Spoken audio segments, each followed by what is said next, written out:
Salam saudara-saudari yang saya kasihi di dalam kasih Kristus. Sekarang ini kita sudah berada di bulan Desember. Dan ini sudah tentu mengingatkan kita tentang perayaan Hari Christmas, yaitu perayaan untuk seluruh dunia, mengingatkan kembali tentang kelahiran Juru Selamat kita, yaitu Tuhan Yesus Kristus. Sebenarnya kelahiran Tuhan Yesus Kristus sudah dinabuatkan oleh Nabi Yesaya di dalam Perjanjian Lama di Yesaya 7:14 ayat 14 yang berbunyi, sebab itu Tuhan sendiri yang akan memberikan kepadamu satu petanda. Sesungguhnya seorang perempuan muda mengandung dan akan melahirkan seorang anak laki-laki, dan ia akan menamakan dia Emmanuel. Jadi penggenapan akhir nubuat ini terjadi dalam kelahiran Yesus Kristus oleh seorang perawan bernama Maria. Maria adalah perawan dan tetap perawan hingga Yesus lahir. Maria lah hamil secara ajaib oleh Roh Kudus dan bukan oleh seseorang laki-laki. Maksud Emmanuel adalah Tuhan menyertai kita. Begitu kita sama-sama merayakan hari Christmas, kita harus ingat bahawa kelahiran Tuhan Yesus adalah satu pemberian Tuhan yang paling bernilai bagi setiap umat manusia. Hanya melalui kelahiran Tuhan Yesus, Tuhan datang ke dunia untuk menyertai kita. Maka inilah kabar yang paling baik untuk seluruh dunia dan seluruh manusia. Untuk renungan kita kali ini, saya ingin berkongsi 3 perkara sahaja, walaupun sebenarnya banyak.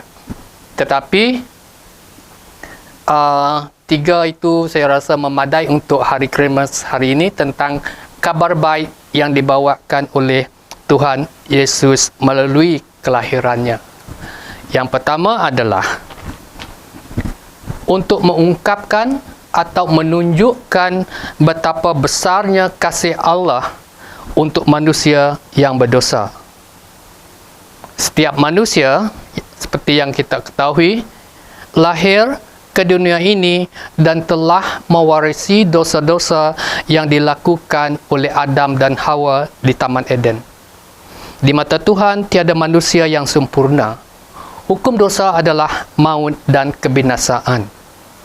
Kerana demikian, setiap manusia memerlukan pemulihan supaya perhubungan di antara manusia dan Tuhan kembali rapat seperti sebelum Adam dan Hawa jatuh ke lembah dosa.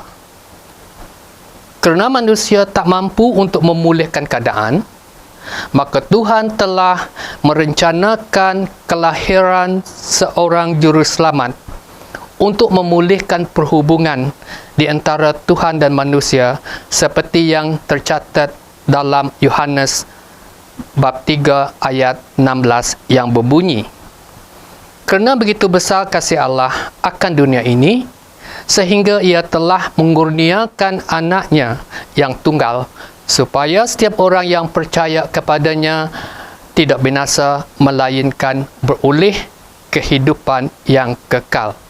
Jadi itu adalah perkara yang pertama, untuk Tuhan menunjukkan kepada setiap manusia yang berdosa betapa besarnya kasih Allah kepada manusia, maka Tuhan Yesus lahir. Yang kedua adalah untuk memanggil setiap manusia menginsafi dan bertobat dari pelakuan dosa-dosa. Di waktu Adam dan Hawa menyadari bahawa mereka telah mengingkari perintah Tuhan, iaitu berdosa, mereka menyembunyikan diri dari Tuhan. Waktu Tuhan memanggil mereka, keduanya berterus terang dengan Tuhan bahawa mereka telah melanggar perintah Tuhan. Di atas pengakuan yang jujur itu, Tuhan kemudian menutup ketelanjangan mereka berdua dengan kulit binatang. Begitu juga dengan keadaan manusia yang lainnya, sehingga ke hari ini kebiasaannya bila kita jatuh ke lembah dosa, kita menjauhkan diri dari Tuhan. Tetapi kita harus ingat, setiap manusia adalah ciptaan yang terakhir dan terindah oleh Tuhan. Tuhan selalu mahukan manusia untuk selalu bersamanya pada setiap saat. Maka kita harus menginsapi dosa dan bertobat. Jadi hari ini hari Christmas, di mana Tuhan Yesus dilahirkan, dan kelahiran Tuhan Yesus juga untuk menyediakan jalan dan cara untuk setiap manusia bertobat dari dosa-dosa dengan mempercayai dan taat pada ajarannya. Tuhan mencari dan memanggil kita untuk bertobat dan bertobat dari dosa-dosa kita, seperti yang tercatat dalam Markus bab 2 ayat 17 yang berbunyi, Yesus mendengarnya dan berkata kepada mereka, bukan orang sehat yang memerlukan tabib, tetapi orang sakit. Aku datang bukan untuk memanggil orang benar, melainkan orang berdosa. Jadi ini telah membuktikan bahawa betapa besarnya kasih Tuhan kepada setiap manusia, sehinggalah Tuhan Yesus dihadirkan ke dunia ini untuk memanggil orang-orang yang berdosa supaya mereka bertaubat daripada melakukan dosa itu. Yang ketiga adalah untuk menghapuskan kuasa setan, dan perbuatannya. Seperti di zaman dulu di Taman Eden, setan telah berjaya mengalihkan perhatian Adam dan Hawa, sehingga mereka akur kepada setan dan tertipu oleh setan. Ketahuilah bahawa setan adalah sejenis makhluk yang sangat licik dan pintar juga. Sejak kejatuhan Adam dan Hawa, sehingga ke hari ini, setan tetap bekerja keras dengan pelbagai tipu helah untuk menjatuhkan manusia, agar manusia tidak berpeluang mendapatkan dan merasakan kemuliaan Tuhan.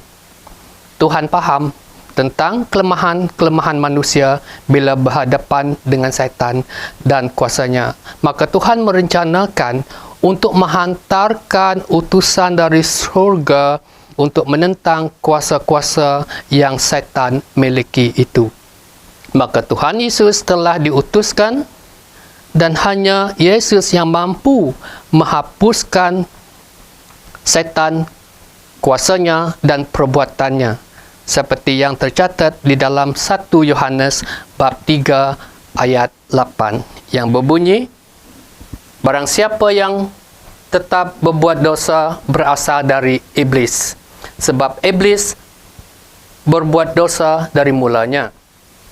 Untuk inilah anak Allah menyatakan dirinya, yaitu supaya ia membinasakan perbuatan-perbuatan iblis itu. Saudara-saudari semua, sesungguhnya kita umat Kristus harus merasa beruntung, kerana di setiap kali kita menghadapi persoalan hidup yang menjuruskan ke arah dosa, kita harus memohon penyertaan Tuhan Yesus untuk menghadapi cabaran itu, kerana hanya Dia yang mampu membinasakan perbuatan-perbuatan iblis itu. Jadi saudara-saudariku, demikianlah huraian untuk 3 perkara tentang kelahiran Tuhan Yesus. Pada hari Christmas ini, saya mengajak saudara-saudari untuk merenung kembali tentang kelahiran Tuhan Yesus. Kerana bagi kita semua, kelahirannya adalah satu kemenangan yang paling besar bagi umat manusia. Jadi saya mengajak saudara-saudari untuk berdoa bersama saya. Allah Bapa yang di syurga, terpujilah nama-Mu. Kami percaya dan bersyukur kerana Engkau telah mengutuskan Tuhan Yesus untuk lahir ke dunia ini untuk kami. Kami percaya hanya melalui kelahirannya yang suci itu telah memberikan kami kesempatan untuk mendapatkan kemuliaan dari-Mu. ampunilah segala dosa kami ya Bapa, agar kami layak menyembah-Mu di mezbah-Mu yang kudus. Tuhan Yesus, kami mengucapkan puji dan syukur pada-Mu, kerana hanya melalui pengorbanan-Mu di kayu salib telah menjamin kehidupan yang kekal. Kami berdoa supaya Engkau, ya Tuhan Yesus, tetap menyertai kami di setiap detik kehidupan kami. Saya memohon dan doakan semua ini di dalam nama Yesus Kristus Tuhan kami. Amin. Untuk hari Christmas ini, saya mengambil peluang bagi pihak pelayanan Raja Wali dengan mengucapkan selamat hari Christmas. Jadikan firman Tuhan sebagai pelita dan terang dalam hidup kita. Tuhan menyertai kita semua. Terima kasih.